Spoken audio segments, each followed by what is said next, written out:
the trading aspects of developing countries to hosting the second South Summit in 2005, the largest gathering of leaders from the developing world. Excellencies, as we come to the end of the Istanbul Programme of Action, we chartered out a vision and strategy for the sustainable development of LDCs. It is both timely and important to revisit its implementation. Despite progress in some areas, implementation of the Istanbul Programme of Action has remained insufficient and uneven.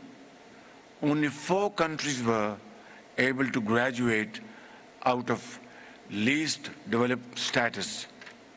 In fact, the LDCs were victims of the pandemic of inequality, unavailability of vaccines, technologies, finance, and opportunities. And they continue to be affected by the climate crisis, with cascading effects of different shocks, often at the same time.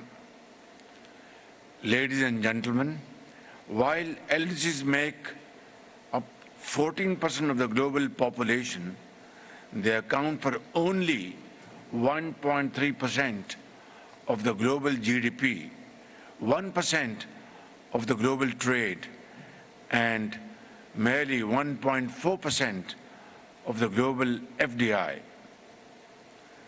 These multiple crises have taken a heavy toll on the least developed countries.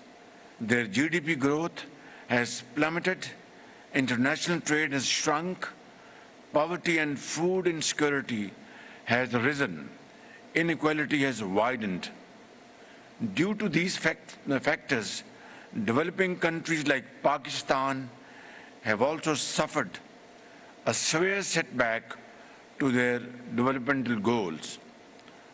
Mr. President, I am here to express Pakistan's full support and solidarity with the developed countries in their quest for social progress and economic prosperity.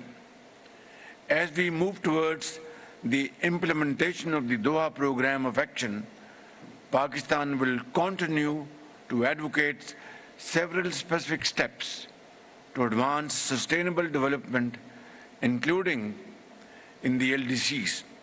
However, meeting its ambitious targets will require revitalized global partnerships based on effective means of implementation in the following priority areas.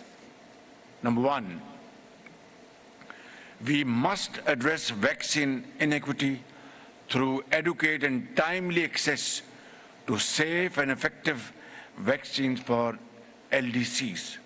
Second, the historical commitment of ODA comprised to 0.2% must